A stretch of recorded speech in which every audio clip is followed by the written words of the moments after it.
Hello बच्चों, कैसे हो आप लोग। आई होप कि आप सभी ठीक हो, बढ़िया हो, स्वस्थ हो, आनंदित हो, पढ़ाई लिखाई को बहुत अच्छे तरीके से कर रहे हो बेटा। तो लास्ट राउंड में हम लोगों ने क्या कर रहा था, लास्ट राउंड में हम लोग कर रहे थे हेलो एल्केन्स हेलो एरिन्स में हाइड्रोलिसिस वाला टॉपिक है ना, कि सॉल्वोलिसिस क्या होता है इसको समझ लिया था। और सॉल्वोलिसिस में ही अगर सॉल्वेंट वाटर हो जाए तो हम उस स्पेशल केस ऑफ सॉल्वोलिसिस को कहते हैं हाइड्रोलिसिस। ठीक बात है, इतनी बातें हम लोगों ने समझ लिया था। तो अब हम लोग इन्हीं बातों को आगे कंटिन्यू करेंगे। मैंने आपको एक बात बताया था कि जो सॉल्वोलिसिस है, जो हमारा सॉल्वोलिसिस है या जो हमारा हाइड्रोलिसिस है, माफ करना बेटा, जो हमारा हाइड्रोलिसिस है वो SN1 रिएक्शन भी हो सकता है, SN2 रिएक्शन में भी हो सकता है। हाइड्रोलिसिस SN1 और SN2 दोनों में पॉसिबल है। ठीक है, तो अब हम लोग ये चेक करेंगे कि SN1 में कब होगा, SN2 में कब होगा।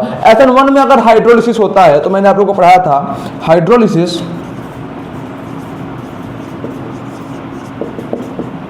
इन SN1। तो अगर SN1 रिएक्शन में बेटा हाइड्रोलिसिस होता है तो ये किस पाथ से जाता है, ये फॉलो करता है, ये जो SN1 मैकेनिज्म होता है वो क्या करता है, फॉलो कार्बोकेटाइन पाथ।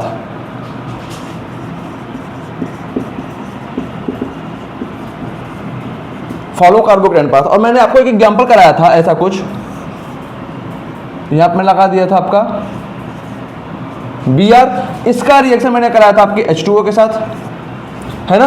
और रिएक्शन किस पाथ से जा रहा है, मान लो रिएक्शन हमारा जा रहा है SN1 पाथ से। किस पाथ से जा रहा है बेटा, SN1 पाथ से। अब देखो ध्यान से, अगर रिएक्शन बच्चा SN1 पाथ से जा रहा है, अगर रिएक्शन SN1 मैकेनिज्म को फॉलो कर रहा है तो सबसे पहले क्या होगा, सबसे पहले होगा हमारा फॉर्मेशन ऑफ कार्बोकेटाइन। सबसे पहले क्या होगा, सबसे पहले होगा हमारा फॉर्मेशन ऑफ कार्बोकेटाइन। तो बना लो कार्बोकेटाइन, ये क्या बन गया, कार्बोकेटाइन। SN1 मैकेनिज्म से अगर हाइड्रोलिसिस हो रहा है तो सबसे पहला काम क्या करना है, कार्बोकेटाइन को बनाना है। सबसे पहले हमको क्या करना है, कार्बोकेटाइन को बनाना है। तो क्या कार्बोकेटाइन यही बनेगा, जो हमारा कार्बोकेटाइन बनके तैयार होगा वो यही होगा क्या, हाँ सर बिल्कुल। क्यों, क्योंकि आपको पता है एक बॉन्ड में होते हैं 2 इलेक्ट्रॉन शेयर, एक बॉन्ड में 2 इलेक्ट्रॉन शेयर होते हैं। ठीक बात है सर, बिल्कुल ठीक बात है। और आपको एक चीज और पता है कि जो ब्रोमीन है वो कार्बन से अधिक इलेक्ट्रोनेगेटिव है। ब्रोमीन जो है वो कार्बन से अधिक इलेक्ट्रोनेगेटिव है, हाँ सर बिल्कुल ये भी पता है। इसका मतलब इस बॉन्ड में जो शेयर पेयर ऑफ इलेक्ट्रॉन है वो ब्रोमीन की तरफ थोड़ा सा अधिक शिफ्ट हो जाएंगे। इस बॉन्ड में ये जो शेयर पेयर ऑफ इलेक्ट्रॉन है वो ब्रोमीन की तरफ शिफ्ट होने लगेंगे, हाँ सर बिल्कुल ठीक बात है। तो अगर ये बॉन्ड के share pair of electron bromine की तरफ शिफ्ट होने लगे बेटा तो ब्रोमीन पे आ जाएगा पार्शियल नेगेटिव, सिमिलरली कार्बन पे आ जाएगा पार्शियल पॉजिटिव। ठीक है, हाँ सर बिल्कुल ठीक है।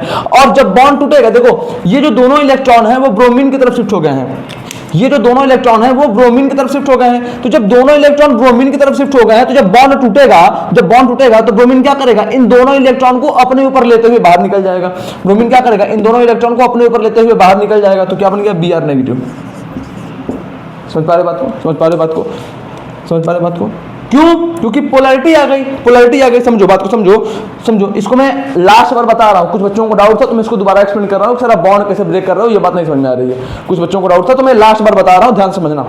हमारे पास मान लो है ये कार्बन है, ब्रोमीन है। हमारे पास क्या है, कार्बन है, ब्रोमीन है। ठीक बात है, कार्बन है, ब्रोमीन है। इसको 2 तरीके सोचो। पहला तरीका तो ये समझ गए आप लोग, पहला तरीका तो ये वाला आप लोग समझ गए। दूसरा तरीका सोचो कि कार्बन और ब्रोमीन में अधिक इलेक्ट्रोनेगेटिव कौन है, सर ब्रोमीन है। तो अगर कार्बन और ब्रोमीन में अधिक इलेक्ट्रोनेगेटिव ब्रोमीन है तो आपको पता है कि एक बॉन्ड में 2 इलेक्ट्रॉन शेयर होते हैं, एक बॉन्ड में 2 इलेक्ट्रॉन शेयर होते हैं, हाँ तो बिल्कुल पता है, 10वीं से पढ़ा है। तो अगर एक बॉन्ड में 2 इलेक्ट्रॉन शेयर हो रहा है तो होना चाहिए था इलेक्ट्रॉन को बीचों बीच, होना चाहिए था इलेक्ट्रॉन को इस बॉन्ड के बीचों बीच, ताकि जितना कार्बन का उतना ब्रोमीन का। बट क्योंकि ब्रोमीन थोड़ा सा अधिक इलेक्ट्रोनेगेटिव है, इस वजह से ये दोनों इलेक्ट्रॉन क्या करते हैं, इस वजह से ये दोनों इलेक्ट्रॉन थोड़ा सा ब्रोमीन की तरफ इस तरह से शिफ्ट हो जाते हैं, ब्रोमीन के पास चले गए। अब देखो जैसे ही ये दोनों इलेक्ट्रॉन ब्रोमीन के पास गए, जैसे ही ये दोनों share pair of electron, share pair क्यों बोल रहे हो सर, क्योंकि ये बॉन्ड के बीच में शेयर हुए हैं ना, इस वजह से इनको बोलते हैं share pair of electron.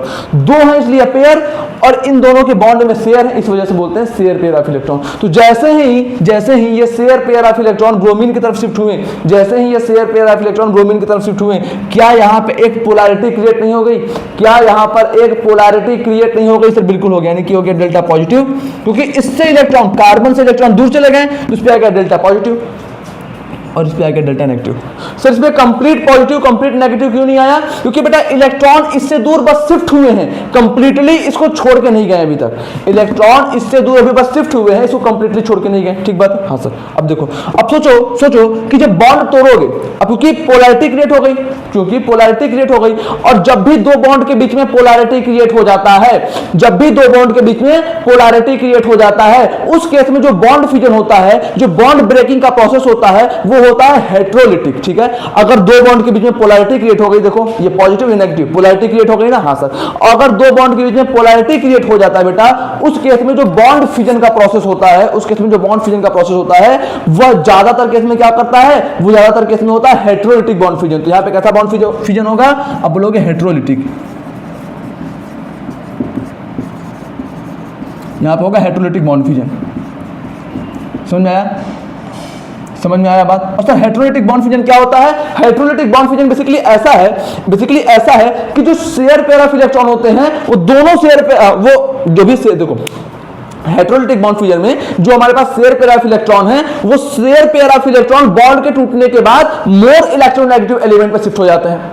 Heterolytic bond fusion में जो हमारे पास शेयर पेयर ऑफ इलेक्ट्रॉन है, बॉन्ड टूटने के बाद वो मोर इलेक्ट्रोनेगेटिव एलिमेंट पे शिफ्ट हो जाते हैं। समझ गए बात को? समझ गए बात को सर? बिल्कुल समझ गए। तो जब ये बॉन्ड टूटेगा तो यहां पर जो शेयर पेयर ऑफ इलेक्ट्रॉन है हमारे पास यहां पर जो एक शेयर पेयर ऑफ इलेक्ट्रॉन है, वो क्या करेंगे? मोर इलेक्ट्रोनेगेटिव एटम पे शिफ्ट हो जाएंगे। मोर इलेक्ट्रोनेगेटिव एटम कौन है? ब्रोमीन। तो दोनों इलेक्ट्रॉन इस ब्रोमीन पे शिफ्ट हो जाएंगे। ठीक है? ठीक बात है? हाँ सर बिल्कुल ठीक बात है। तो ये क्या बन जाएगा? ये बन जाएगा C पॉजिटिव प्लस अब Br नेगेटिव, प्लस अब Br negative. Sir Br negative ही क्यों? क्योंकि आपको पता है CBr में एक बॉन्ड में दो इलेक्ट्रॉन, ये एक इलेक्ट्रॉन कार्बन का होगा, ये एक इलेक्ट्रॉन ब्रोमीन का होगा। ठीक बात है सर? बिल्कुल ठीक बात है। तो जैसे पहला ये इलेक्ट्रॉन ब्रोमीन पे शिफ्ट हुआ, ब्रोमीन आ गया अपने न्यूट्रल फेज में, लेकिन जैसे ही ये वाला इलेक्ट्रॉन भी ब्रोमीन पे शिफ्ट होता है, तो इस पे एक इलेक्ट्रॉन का एक्स्ट्रा चार्ज आ गया, इस वजह से हो गया Br नेगेटिव। इस वजह से क्या हो गया? Br negative. समझ गए बात? समझ गए बात? ठीक है, चलो आशा करता हूं कितनी बात समझ में आई होगी। बहुत आसान सी बातें थी, कोई कॉम्प्लिकेटेड बातें नहीं थी। चलो आगे चलते हैं, आगे चलते हैं। दूसरा तरीका क्या सोच लो? दूसरा तरीका ये सोच लो कि दूसरा तरीका ये सोचो कि आपको ये सोचना है दूसरे तरीके में कि share pair of electron bromine की तरफ शिफ्टेड है। Share pair of electron bromine की तरफ शिफ्टेड है। ठीक बात है सर? बिल्कुल ठीक बात है। तो अगर share pair of electron bromine की तरफ शिफ्टेड है और अगर हम लोग बीचों बीच बॉन्ड को तोड़ें, हम लोग बॉन्ड को अगर बीचों बीच से तोड़ दें, तो दोनों इलेक्ट्रॉन किसकी तरफ जाते दिख रहे हैं? सर ब्रोमीन के पास। Share pair of electron bromine के पास में है, और अगर हम लोग बॉन्ड को बीचों बीच तोड़ दें तो इलेक्ट्रॉन किसके पास दिखेंगे? सर ब्रोमीन के पास। इस वजह से ब्रोमीन पे नेगेटिव, सी पे पॉजिटिव। तो बॉन्ड कैसे तोड़ना है बात समझ में आ गया। बॉन्ड को ब्रेक कैसे करना है, आई होप ये बात आपको समझ में आ गया होगा। तो आप लोग इसको जल्दी से इसका स्क्रीनशॉट लो या लिखो। आपके पास बहुत अधिक टाइम नहीं है, मैं आज बहुत अधिक टाइम नहीं दूंगा। आज थोड़ा सा फास्ट पढ़ेंगे हम लोग को 2 से 3 दिन के अंदर चैप्टर को करना है कंप्लीट। तो जल्दी जल्दी इसको लिख लो, उसके बाद हम लोग अगले टॉपिक पर बढ़ते हैं। जल्दी करो। तो बेटा आशा करता हूं कि आपने इतनी बातों को लिख लिया होगा। अब आगे समझो, आगे समझते हैं। अब यहाँ पे क्या बन गया? यहाँ पे बन गया बेसिकली हमारा कार्बोकेटायन। हमें क्या दिख गया? कार्बोकेटायन। लेकिन अब ध्यान देना, अगर हम लोग इस कार्बोकेटायन की डिग्री चेक करें तो आप लोग क्या बोलोगे कि ये जो कार्बन है जिसके ऊपर पॉजिटिव चार्ज है, उससे बस एक कार्बन अटैच है, यानी कि 1 डिग्री कार्बन। क्या है? 1 डिग्री कार्बन। अच्छा, क्या ये 1 डिग्री कार्बन? सही बात है सर? बिल्कुल सही बात है। अब क्योंकि ये 1 डिग्री कार्बन है, इसके पास कितने अल्फा हाइड्रोजन है ये चेक कर लेते हैं। तो आप बोलोगे इस कार्बोकेटायन से अटैच पहला कार्बन हो गया अल्फा, इसके पास सर केवल एक हाइड्रोजन प्रेजेंट होगा क्योंकि 2 तो मिथाइल ग्रुप है। इस कार्बन से 2 मिथाइल ग्रुप अटैच है। हाँ सर, यानी कि इस कार्बन से केवल और केवल एक ही हाइड्रोजन डायरेक्टली अटैच है। बिल्कुल ठीक बात है। हाँ सर, इसका मतलब क्या हो गया? इसका मतलब क्या हो गया कि इसके पास सिर्फ और सिर्फ एक अल्फा हाइड्रोजन है। इसके पास सिर्फ और सिर्फ एक अल्फा हाइड्रोजन है। क्या ये बात भी क्लियर है बेटा? क्या ये बात भी बढ़िया से आपको समझ में आ गई? सर बिल्कुल समझ में आ गई, एकदम बढ़िया तरीके से समझ में आ गई कि इसके पास सिर्फ और सिर्फ एक अल्फा हाइड्रोजन है। तो मुझे एक सिंपल सी बात बताओ, तो आप मुझे एक सिंपल सी बात बताओ कि अगर इसके पास सिर्फ और सिर्फ एक अल्फा हाइड्रोजन है, अगर इसके पास सिर्फ और सिर्फ एक अल्फा हाइड्रोजन है, तो क्या ये स्टेबल है?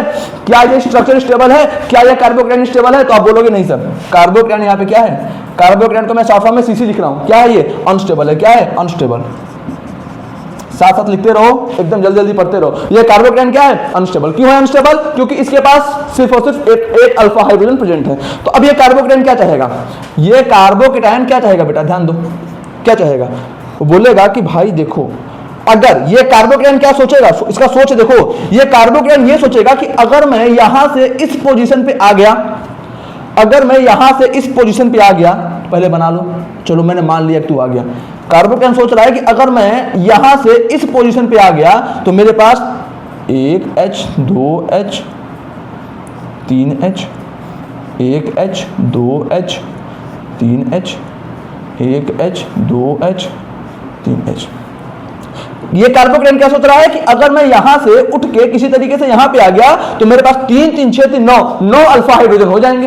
ये कार्बोकेटाइन क्या सोच रहा है कि अगर मैं यहां से उठ के यहां पर आ गया तो मेरे पास 3 3 6 3 9 अल्फा हाइड्रोजन हो जाएंगे। अच्छा, अगर मेरे पास 9 अल्फा हाइड्रोजन हो जाएंगे तो मैं बहुत अधिक स्टेबल हो जाऊंगा, ये सोच रहा है कार्बोकेटाइन। लेकिन क्या ये पॉसिबल है? क्या ये पॉसिबल है? तो अब कार्बोकेटाइन को मॉलिक्यूल देख रहा है, मॉलिक्यूल क्या कर रहा है, कार्बोकेटाइन को देख रहा है। चलो समझते ये था स्ट्रक्चर, और यहाँ ओह सॉरी बेटा, और यहाँ पे हमारा एक हाइड्रोजन था। तो कार्बोकेटाइन का क्या सोच है कि मैं किसी तरीके से अगर यहां से यहां पे चला जाऊं तो मेरी स्टेबिलिटी बढ़ जाएगी। अगर कार्बोकेटाइन की स्टेबिलिटी बढ़ रही है, ध्यान समझना, कि अगर कार्बोकेटाइन यहां से यहां जाता है तो कार्बोकेटाइन का क्या हो जाएगा, स्टेबिलिटी बढ़ जाएगा। कार्बोकेटाइन अगर यहां से यहां जाता है तो कार्बोकेटाइन का स्टेबिलिटी बढ़ जाएगा। ठीक बात है, ठीक बात है कि नहीं सर? बिल्कुल ठीक बात है। तो अगर कार्बोकेटाइन का स्टेबिलिटी यहां से यहां जाने पर बढ़ रहा है तो कार्बोकेटाइन क्या सोचेगा, मैं यहां से वहां चला जाता हूं। कार्बोकेटाइन अपना जगह बदलने का जरूर सोचेगा। अगर कार्बोकेटाइन यहां से यहां जाने पे स्टेबल हो रहा है तो कार्बोकेटाइन अपनी तरफ से पूरी कोशिश करेगा कि वो इस पोजीशन से इस पोजीशन पे चला जाए। लेकिन क्या वो जा पाएगा? क्या वो जा पाएगा? अच्छा, अब इस सवाल का जवाब ढूंढते हैं। कार्बोकेटाइन यहां पे भी अनस्टेबल है, कार्बोकेटाइन अभी यहां पे अनस्टेबल है। हाँ सर बिल्कुल अनस्टेबल है, बिल्कुल सर कार्बोकेटाइन अभी यहां पे अनस्टेबल है। तो अगर कार्बोकेटाइन यहां पे अनस्टेबल है इसका मतलब पूरा मॉलिक्यूल क्या है, पूरा मॉलिक्यूल अनस्टेबल है। कार्बोकेटाइन अनस्टेबल है इसका मतलब अभी तक तो पूरा मॉलिक्यूल अनस्टेबल है। क्यों? क्योंकि ये कार्बोकेटाइन इस पूरे मॉलिक्यूल का ही तो एक हिस्सा है ना बोलो? ये कार्बोकेटाइन इस पूरे मॉलिक्यूल का एक हिस्सा है। तो कार्बोकेटाइन अगर यहां पे अनस्टेबल है इसका मतलब पूरा मॉलिक्यूल अनस्टेबल है। तो मॉलिक्यूल भी चाहेगा कि कार्बोकेटाइन को स्टेबल तो करना है। मॉलिक्यूल भी क्या चाहेगा बालक, कार्बोकेटाइन को स्टेबल तो करना है। इसके लिए मॉलिक्यूल क्या करेगा, इसके लिए मॉलिक्यूल क्या करेगा, मॉलिक्यूल इस हाइड्रोजन को ऐसे उठाएगा, बोलेगा कि ले।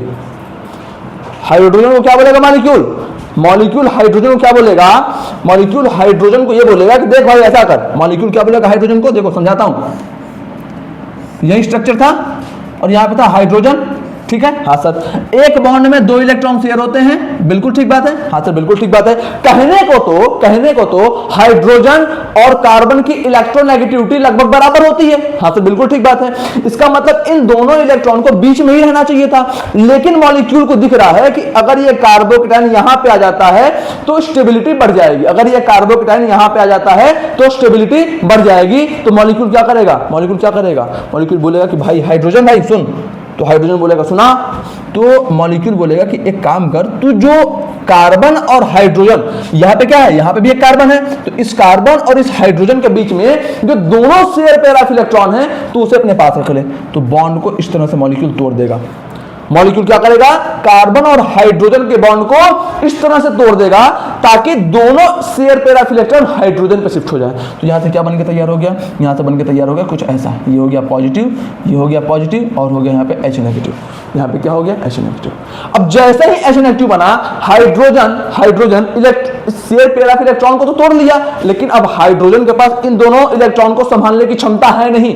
हाइड्रोजन के पास इन दोनों इलेक्ट्रॉन को संभालने की क्षमता नहीं है। तो हाइड्रोजन क्या करेगा, तुरंत ये इलेक्ट्रॉन लेके इस कार्बन के पास पहुंच जाएगा। सर इसके पास दोबारा क्यों नहीं गया, अरे भाई इसके पास दोबारा जाएगा तो यही स्ट्रक्चर तो बन जाएगा, यही चीज रिपीट हो जाएगी, क्या फिर बॉन्ड टूटेगा, फिर कोई मतलब नहीं है ना। अगर ये हाइड्रोजन यहां पे चला जाता तो ये सेम स्ट्रक्चर रिपीट हो जाता। समझ पाएगा बात को? हाँ सर। तो इसका कोई मतलब निकलता क्या, सर बिल्कुल कोई मतलब नहीं निकलता। इस वजह से ये हाइड्रोजन क्या करेगा, तुरंत इस कार्बन के पास चला गया। अब जैसे ही ये हाइड्रोजन इस कार्बन के पास चला गया, क्या हमारा स्ट्रक्चर कुछ ऐसा बनकर तैयार नहीं हो गया, ये हो गया पॉजिटिव, ये हो गया पॉजिटिव, ठीक बात है। हाँ सर।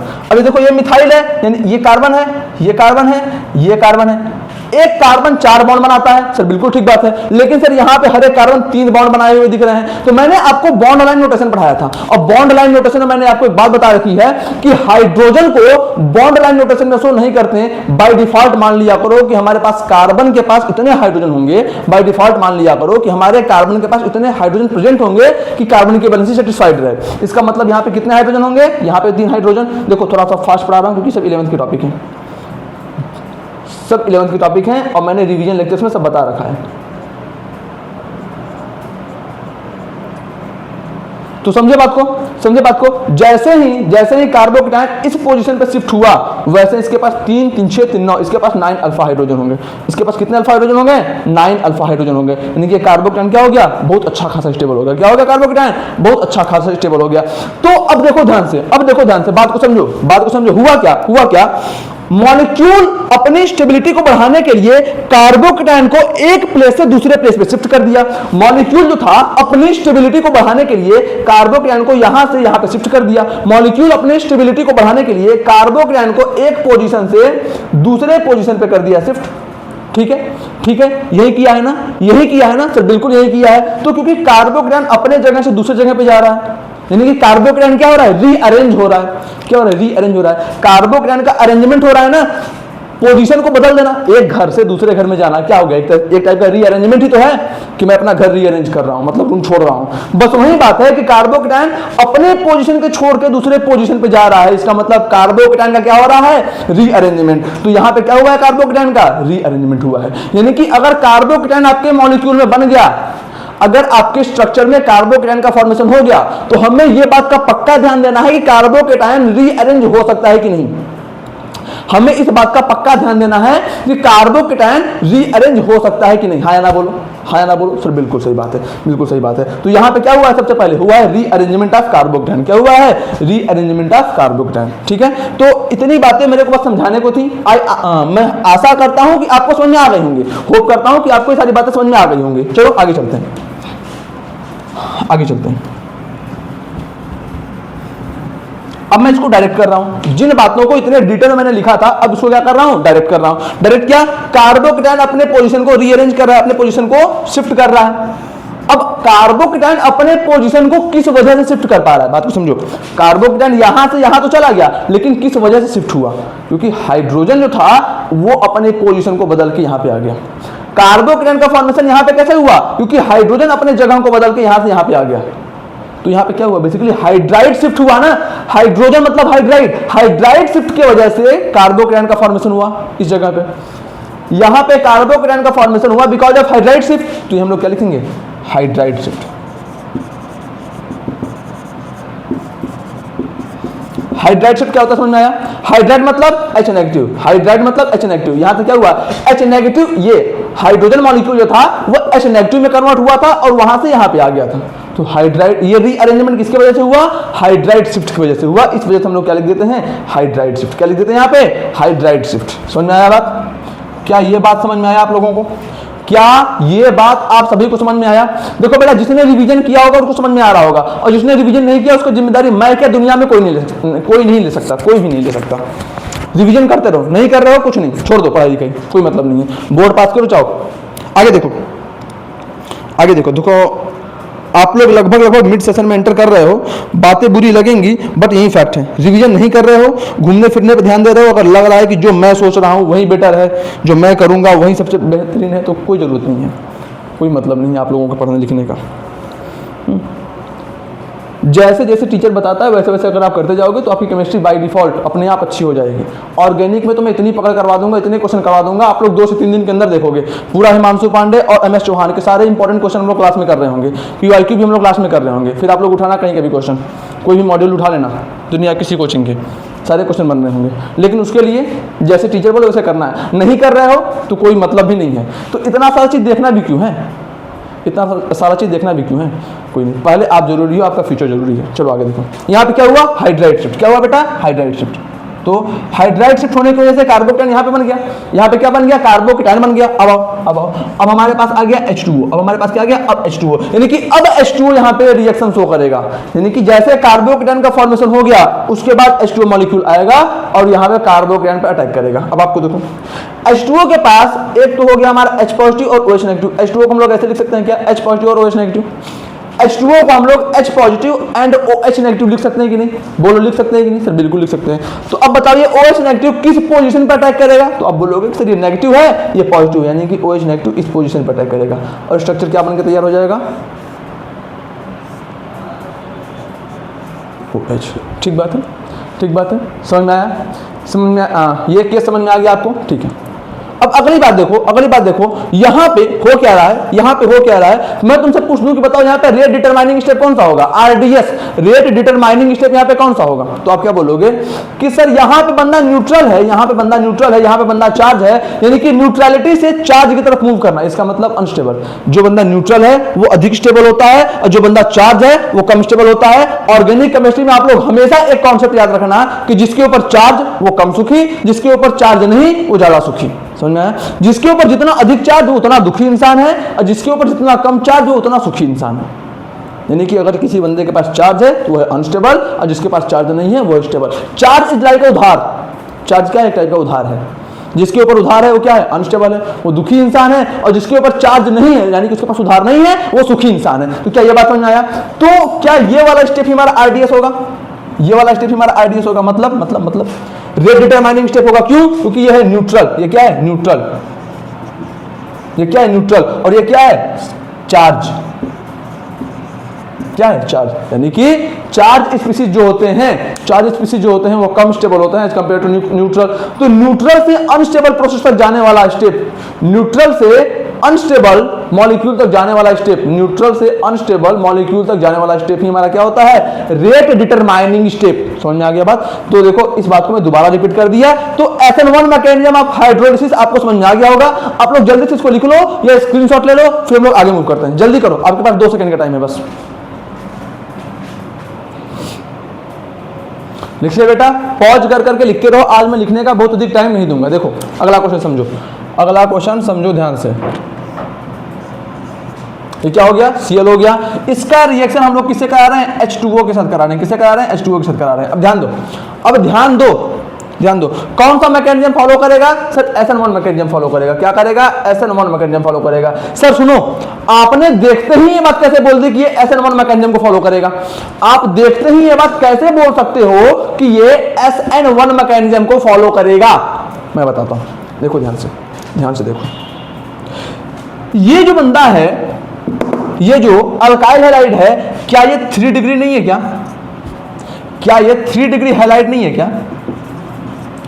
सर कैसे पता 3 डिग्री हैलाइड है, हेलोजन एटम, यहां पे हेलोजन क्या है, क्लोरीन। हेलोजन एटम जिस कार्बन से अटैच है उसकी डिग्री चेक करो।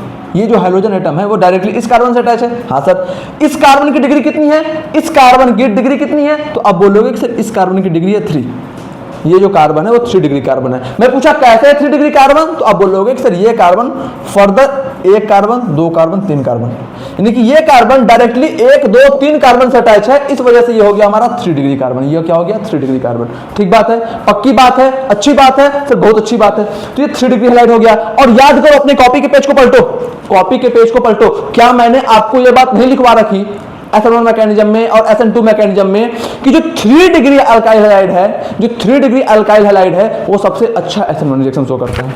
3 डिग्री अल्काइल हैलाइड सबसे अच्छा SN1 रिएक्शन शो करता है। लिखवाया कि नहीं लिखवाया, बोलो लिखवाया कि नहीं लिखवाया। आप बोलोगे सर लिखवाया, तो इसका मतलब आपको समझ में आ गया होगा कि मैं डायरेक्टली इसको देखते ही क्यों बोल दिया कि ये क्या करेगा, SN1 मैकेनिज्म शो करेगा। और हमारे जो SN2 वाले होते थे, SN2 रिएक्शन में 3 degree alkyl halide SN2 reaction show नहीं करता था।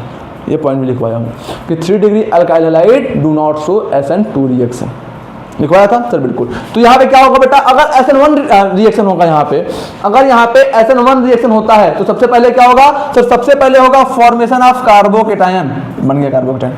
सबसे पहले क्या होगा, फॉर्मेशन ऑफ कार्बोकेटायन। क्या ये कार्बोकेटायन खुद को रीअरेंज करेगा, क्या ये कार्बोकेटायन खुद को रीअरेंज करेगा। मैं इसको और अच्छे से लिखता हूँ, मैं इसको थोड़ा सा और अच्छे से लिखता हूँ। ये हो गया पॉजिटिव चार्ज। क्या ये कार्बोकेटायन खुद को रीअरेंज करेगा? बोलो हाँ या ना, बोलो हाँ या ना। सर नहीं करेगा, सर रीअरेंज खुद को नहीं करेगा। मैं पूछा क्यों नहीं करेगा, तो तुम बोलोगे कि सर अगर कार्बोकेटायन मान लो कि यहां से यहां शिफ्ट हो गया, तो अगर कार्बोकेटायन को हम लोग यहां से यहां शिफ्ट करते हैं तो ये हो जाता है स्ट्रक्चर, यानी कि वो क्या हो गया, बोलो सर ये हो गया 1 डिग्री कार्बोकेटायन। इसको यहां पे शिफ्ट करेंगे तभी 1 डिग्री, और इसको यहां पे शिफ्ट करेंगे तभी 1 डिग्री, यानी कि कार्बोकेटायन को अगर यहां से उठा के किसी भी पोजीशन पे शिफ्ट कर देते हो जाएगा 1 डिग्री कार्बन, 1 डिग्री कार्बोकेटायन। लेकिन यहां पे कितना डिग्री कार्बोकेटायन है? जब तक कार्बन पे पॉजिटिव चार्ज इस वाले पोजीशन पे है तब तक ये कितना डिग्री कार्बोकेटायन है? तो आप बोलोगे कि सर अभी तो ये 3 डिग्री कार्बोकेटायन, अभी ये है 3 डिग्री कार्बोकेटायन, लेकिन रीअरेंजमेंट होने के बाद ये बन जाएगा 1 डिग्री कार्बोकेटायन, यानी कि अभी है ज्यादा स्टेबल, रीअरेंज करने के बाद हो जाएगा कम स्टेबल। तो क्या रीअरेंजमेंट होगी? क्या रीअरेंजमेंट होगी? हाँ या ना बोलो। क्या रीअरेंजमेंट होगी? हाँ या ना बोलो। सर नहीं होगी, सर रीअरेंजमेंट तो नहीं होगी। तो मैं क्या करूंगा यहाँ पे, रीअरेंज होगा, रीअरेंज होगा, नहीं होगा, रीअरेंज होगा, सर नहीं होगा। ये हो गया पॉजिटिव चार्ज, और यहाँ पे लिख दूंगा नो रीअरेंजमेंट। रीअरेंजमेंट क्यों नहीं होगा ये बात समझ में आया? रीअरेंजमेंट क्यों नहीं होगा ये बात समझ में आया? आई होप कि समझ में आ गया होगा। क्योंकि अगर हम लोग इस कार्बोकेटायन को किसी भी पोजीशन पे रीअरेंज करते हैं तो ये हो जाएगा कार्बोकेटायन अनस्टेबल, इस वजह से हम लोग इसको रीअरेंज नहीं करेंगे, इस वजह से हम लोग इसको रीअरेंज नहीं करेंगे। चलो आगे देखो, चलो आगे देखो। अब क्या होगा? अगर रीअरेंज नहीं होगा तो अब आएगा हमारे पास H2O। H2O में हमारे पास हो जाएगा H पॉजिटिव, OH नेगेटिव। अब बताओ कौन वाला बंदा अटैक करेगा, कौन वाला बंदा अटैक करेगा, OH नेगेटिव वाला कि H पॉजिटिव वाला? तो अब बोलोगे कि सर देखो सबस्ट्रेट में है पॉजिटिव चार्ज, तो ये नेगेटिव वाला चीज अटैक करेगा, क्योंकि अनलाइक अट्रैक्ट। तो क्या बन जाएगा स्ट्रक्चर? स्ट्रक्चर क्या बन जाएगा? ये हो गया हमारा आंसर। ठीक है, समझ में आ गया बात? समझ में आ गया बात? तो आई होप कि हाइड्रोलिसिस ऑफ SN1 रिएक्शन आपको अच्छे समझ में आ गया होगा। आप लोग इसको जल्दी से नोट डाउन करो, फिर हम लोग करते हैं hydrolysis of SN2 reaction, hydrolysis of SN2 reaction. उसके बाद हम लोग इस टॉपिक करते हैं खत्म। जल्दी करो।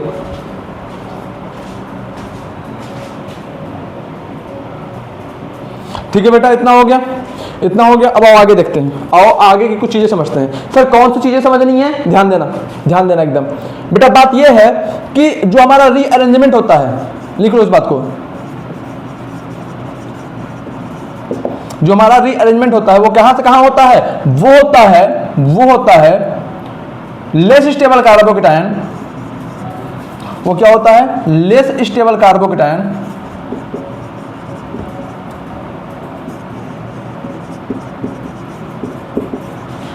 To more stable carbocation.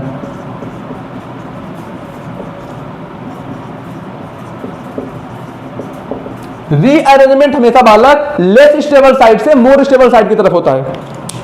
Rearrangement हमेशा लेस स्टेबल कार्बोकेटायन से मोर स्टेबल कार्बोकेटायन की तरफ ही होता है। हाँ या ना बोलो? पक्की बात है, अच्छी बात है, बिंदास बात है, बोलो यार। हमेशा रीअरेंजमेंट लेस स्टेबल कार्बोकेटायन से मोर स्टेबल कार्बोकेटायन की तरफ ही होगा।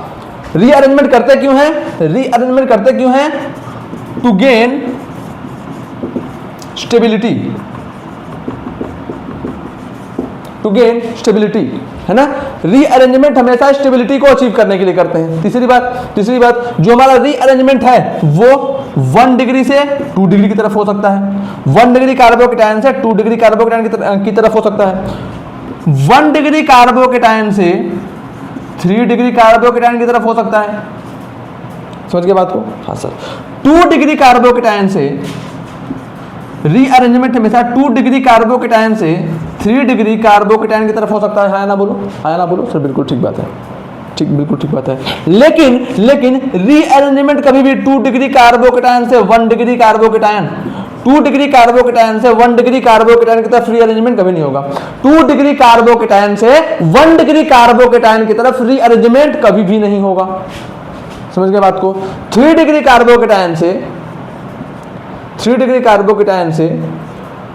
कार्बोकेटायन या फिर 3 डिग्री कार्बोकेटायन से 1 डिग्री कार्बोकेटायन, इधर भी रीअरेंजमेंट नहीं होगा। Rearrangement lesser degree to more degree की तरफ होता है। समझे बात को?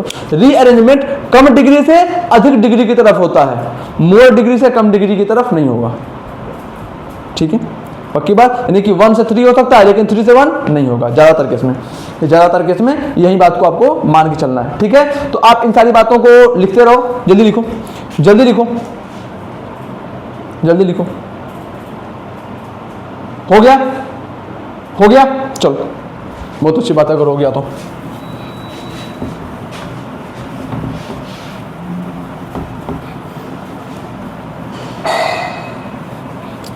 आगे बढ़ते हैं, आगे बढ़ते हैं। हाइड्रोलिसिस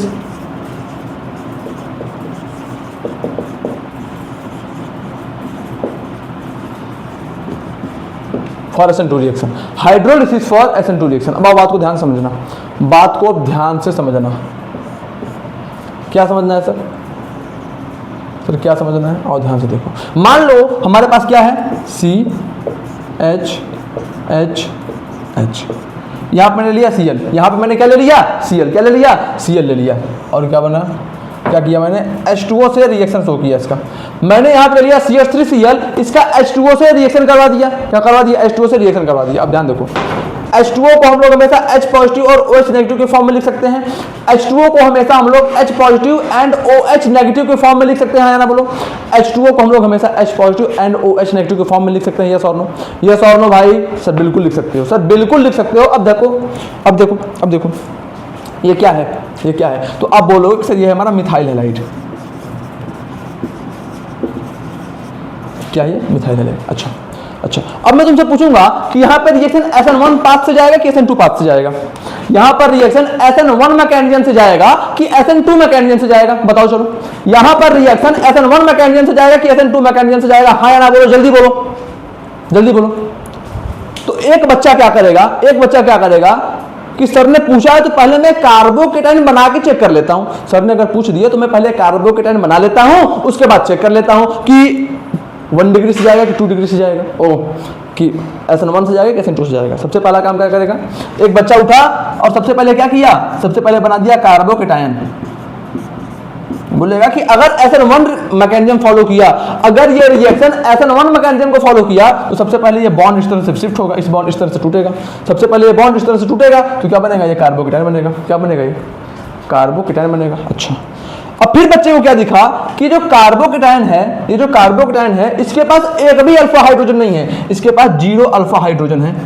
इस कार्बोकेटाइन के पास 0 अल्फा हाइड्रोजन है, हाँ या ना बोलो, हाँ या ना बोलो। इस कार्बोकेटाइन के पास बेटा 0 अल्फा हाइड्रोजन है, हाँ या ना बोलो। इस कार्बोकेटाइन के पास बालक 0 अल्फा हाइड्रोजन है, हाँ या ना बोलो, बोलो बोलो बोलो बोलो बोलो बोलो। तो आप क्या बोलोगे, हाँ सर। इस कार्बोकेटाइन के पास 0 अल्फा हाइड्रोजन है, इसमें कोई भी दो राय, कोई भी दिक्कत, कोई भी समस्या नहीं है। अच्छी बात है, जब कोई समस्या नहीं तो अच्छी बात है। तो अगर इसके पास 0 अल्फा हाइड्रोजन है, इसका मतलब ये कार्बोकेटाइन क्या है, वेरी अनस्टेबल। ये कार्बोकेटाइन क्या हो गया, बहुत ही ज्यादा अनस्टेबल हो गया। और अगर ये कार्बोकेटाइन बहुत ज्यादा अनस्टेबल हो गया, इसका मतलब इस कार्बोकेटाइन का कभी फॉर्मेशन ही नहीं होगा। अगर कार्बोकेटाइन बहुत ही अधिक अनस्टेबल बन रहा है, इसका मतलब उसका फॉर्मेशन नहीं होगा। क्यों, कभी भी कोई बंदा भी स्टेबल है, इतना अधिक अनस्टेबल बनना चाहेगा कि पागल ही हो जाए। कोई भी स्टेबल मॉलिक्यूल खुद को इतना अनस्टेबल बनाना चाहेगा कि उसका रीअरेंजमेंट वगैरह कुछ ना हो पाए। तो यहाँ पे ना रीअरेंजमेंट का पॉसिबल है, ना किसी चीज़ का पॉसिबल है। यानी कि ये कार्बोकेटाइन जो बन रहा है वो क्या हो रहा है, बहुत अधिक अनस्टेबल बन रहा है। इस वजह से सर ये कार्बोकेटाइन बनेगा ही नहीं। और अगर कार्बोकेटाइन का फॉर्मेशन ही नहीं होगा तो यहाँ पे SN2 reaction possible, sorry SN1 possible है क्या? SN1 रिएक्शन में हमेशा बनता था कार्बोकेटाइन, SN1 रिएक्शन में हमेशा बनता है कार्बोकेटाइन, SN1 रिएक्शन में हमेशा बनता है कार्बोकेटाइन। अब यहाँ पे कार्बोकेटाइन बहुत अधिक अनस्टेबल है, इसका मतलब यहाँ पे फॉर्मेशन ऑफ कार्बोकेटाइन नहीं होगा। और अगर फॉर्मेशन ऑफ कार्बोकेटाइन ही नहीं होता है तो क्या SN1 रिएक्शन पॉसिबल है? यहाँ पे क्या यहाँ पर SN1 रिएक्शन पॉसिबल है? तो आप बोलोगे सर नहीं है पॉसिबल। मैं बोला बहुत अच्छा, यानी कि रिएक्शन के लिए कौन सा पाथ बचा? तो आप बोलोगे कि सर इसका मतलब यह हुआ कि अगर SN1 पॉसिबल नहीं है तो रिएक्शन मजबूरी में SN2 ही करेगा, SN2 के अलावा इसके पास कोई दूसरा ऑप्शन नहीं है। तो क्या किया, ये OH नेगेटिव है, ये OH नेगेटिव है, ये OH नेगेटिव क्या करेगा बताओ, ये OH नेगेटिव क्या करेगा बताओ। तो OH नेगेटिव क्या दिखेगा, OH नेगेटिव क्या दिखेगा, क्या दिखेगा कि कार्बन है, ये क्लोरीन है।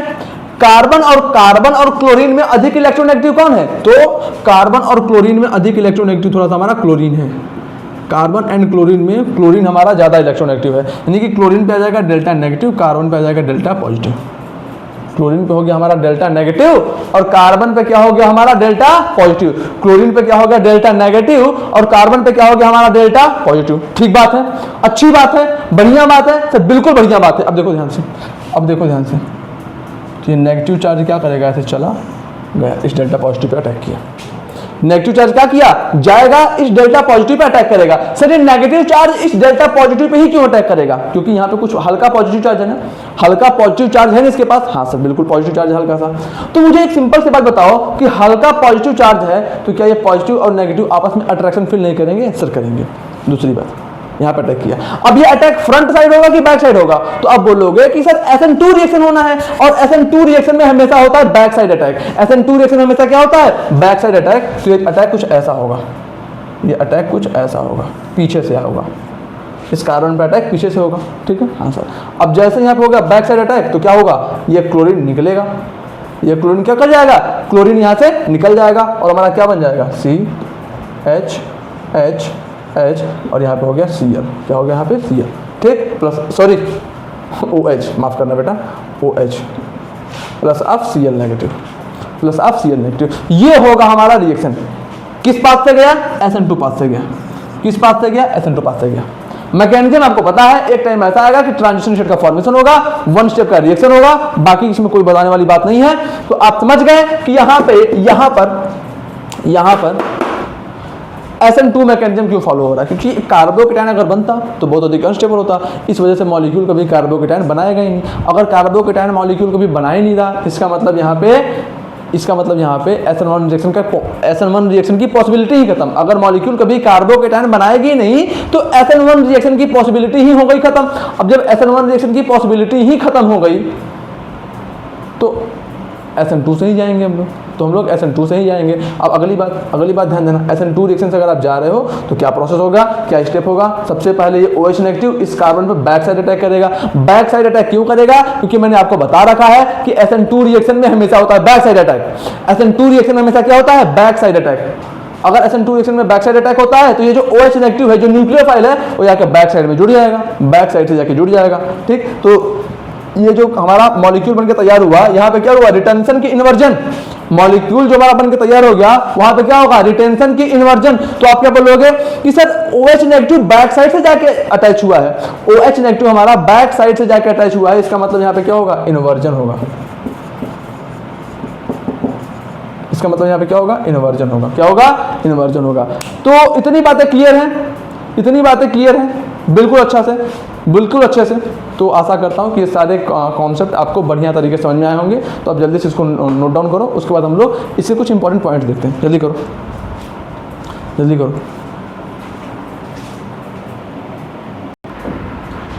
ठीक है बच्चा, तो अगर आप लोग इतनी बातों को समझ चुके हो, तो आओ ये कुछ इंपॉर्टेंट पॉइंट्स जो मैंने आपको बातें पढ़ाई हैं उनसे रिलेटेड मैंने कुछ यहाँ पे इंपॉर्टेंट पॉइंट्स लिख दिया है। उन सभी पॉइंट्स को आप लोग एज इट इज नोट कर लो।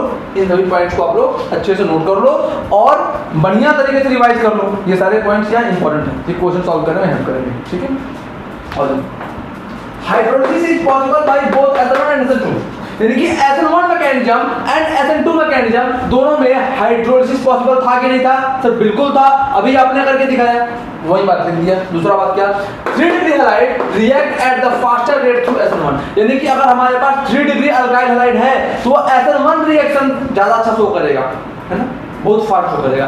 अगर हमारे पास 3 डिग्री अल्काइल हैलाइड है तो हाइड्रोलिसिस के दौरान बहुत ही बढ़िया तरीके से क्या करेगा, SN2 रिएक्शन को फॉलो करेगा। सॉरी SN1, एक मिनट ना, मैं बार यही काम करता हूँ, माइक निकालता हूँ तो उसको लगाना भूल जाता हूँ। चलो दोबारा रिपीट करता हूँ। अगर हमारे पास 3 डिग्री अल्काइल हैलाइड है, अगर, तो वो क्या कर सकता है बेटा, वो SN1 रिएक्शन को ज्यादा अच्छा शो करता है, यानी कि बहुत फास्ट शो करता है। समझ में आया, हाइड्रोलिसिस के दौरान।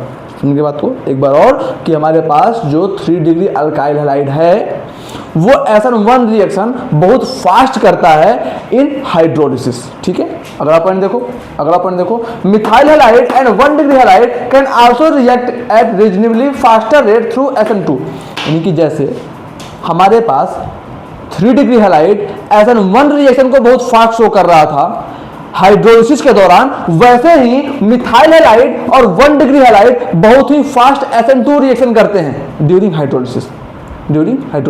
ठीक बात है, चलो आगे समझो। 2 degree halide react at the slower rate. 2 degree जो हैलाइड है ना, थोड़ा सा धीरे रिएक्ट करता है।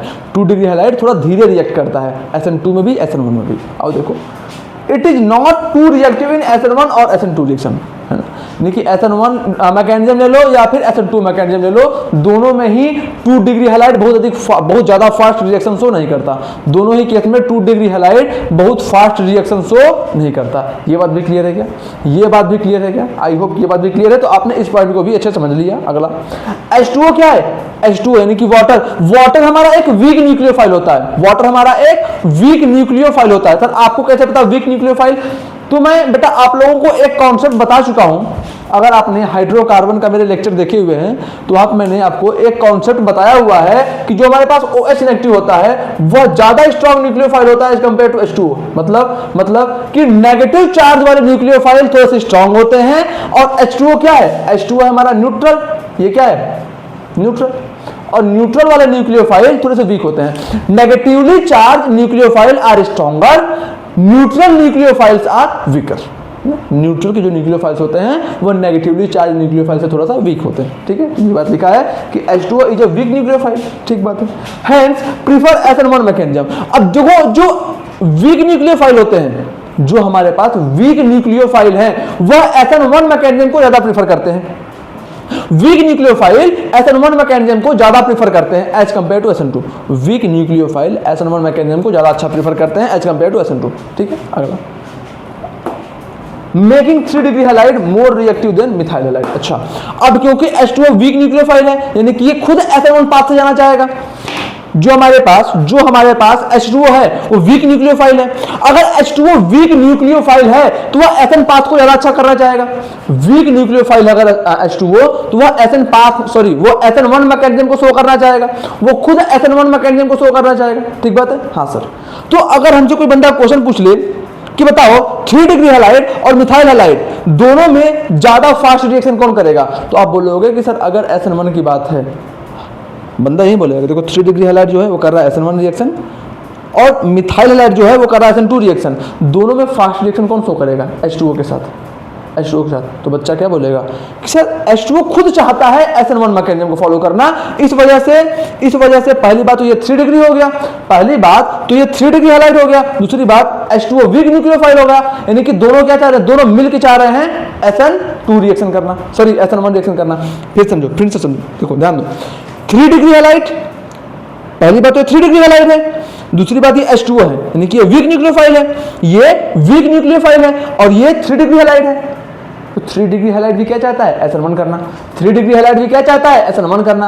और H2O वीक न्यूक्लियोफाइल है तो ये भी क्या चाहेगा? SN1 करना। यानी कि ये भी SN1 चाह रहा है, ये भी SN1 चाह रहा है, यानी कि दोनों SN1 चाह रहे हैं तो SN1 ज्यादा फास्ट होगा, हाँ या ना? दोनों अगर SN1 चाह रहे हैं तो SN1 ज्यादा फास्ट होगा, हाँ या ना? ये भी SN1 चाह रहा है, ये भी SN1 चाह रहा है। अगर दोनों SN1 चाहेंगे तो SN1 रिएक्शन ज्यादा फास्ट होगा, SN1 रिएक्शन ज्यादा फास्ट होगा। अब इधर आओ, ये मिथाइल हैलाइड, ये हो गया मिथाइल हैलाइड, ये हो गया H2O। H2O क्या चाह रहा है? H2O क्या चाह रहा है? SN1 करना। वाटर क्या चाह रहा है? SN1 रिएक्शन करना। और मिथाइल हैलाइड क्या चाह रहा है? SN2 रिएक्शन करना। मिथाइल हैलाइड चाह रहा है कि मैं SN2 करूं, वाटर क्या चाह रहा है कि मैं SN1 करूं। थॉट विपरीत हो गए, थॉट अपोजिट हो गए। हाँ सर, अब जब थॉट अपोजिट हो जाते हैं इस वजह से मिथाइल हैलाइड फास्टर SN2 करता है, लेकिन यहां के कंपेरिजन में थोड़ा सा स्लो हो जाता है। 3 डिग्री हैलाइड के कंपेरिजन में थोड़ा सा स्लो हो जाता है हाइड्रोलिसिस में। ठीक बात है, पक्की बात है। क्या ये कॉन्सेप्ट क्लियर हुआ? अब आओ, उसी बात को यहाँ पे लिख दिया हूँ, फाइनल प्रायोरिटी ऑर्डर किसके लिए? हाइड्रोलिसिस के लिए। 3 डिग्री हैलाइड, यानी कि सबसे अच्छा रिएक्शन कौन करेगा? 3 डिग्री हैलाइड। सबसे फास्ट कौन करेगा? 3 डिग्री हैलाइड। पाथ कौन सा होगा? SN1। उसके बाद मिथाइल हैलाइड का पाथ SN2, 1 डिग्री हैलाइड का पाथ SN2, उसके बाद 2 डिग्री स्लोअर करता है। 2 डिग्री जो है थोड़ा सा स्लो करता है, SN1 या SN2 दोनों। तो 2 डिग्री हैलाइड में दोनों पॉसिबिलिटी है, SN1 भी कर सकता है, SN2 भी कर सकता है। तो यहां पे हमारा हाइड्रोलिसिस का कॉन्सेप्ट होता है क्लियर, खत्म। तो आज ही आधे से 1 घंटे के अंदर आपको एक और लेक्चर मिलने वाला है। एक और लेक्चर मिलने वाला है। तब तक के लिए इस बात को आप लोग अच्छे से नोट कर लो। हाइड्रोलिसिस का पार्ट यहाँ पे खत्म हो जाएगा। उसके बाद हम लोग पढ़ेंगे लिविंग ग्रुप को कंप्लीट करेंगे, फिर न्यूक्लियोफिलिसिटी, फिर सॉल्वेंट, उसके बाद हम लोग जंप कर जाएंगे एलिमिनेशन रिएक्शन पे। एलिमिनेशन रिएक्शन को खत्म करते हुए हम लोग आ जाएंगे मेथड ऑफ प्रिपरेशन, फिर हम लोग पढ़ लेंगे हैलोजन के बारे में, चैप्टर कंप्लीट। जल्दी इस बातों को नोट करो, इन बातों को जल्दी से नोट करो और आज रेडी रहना। इन सभी बातों को आप लोग जल्दी से नोट कर लो और आज रेडी रहना। आज थोड़ा सा फास्ट क्लास चलेगा और आज हम लोग ट्राई करेंगे कि 90% ऑफ द चैप्टर कंप्लीट कर दें, ठीक है। तो आशा करता हूं कि आज के क्लास के सारी बातें आप लोगों को समझ में आई होंगी बढ़िया तरीके से। तो आप लोग इन सभी बातों को अच्छे से नोट करो, रिवीजन करो, खूब अच्छे से पढ़ते रहो, ख्याल रखो। All the very best.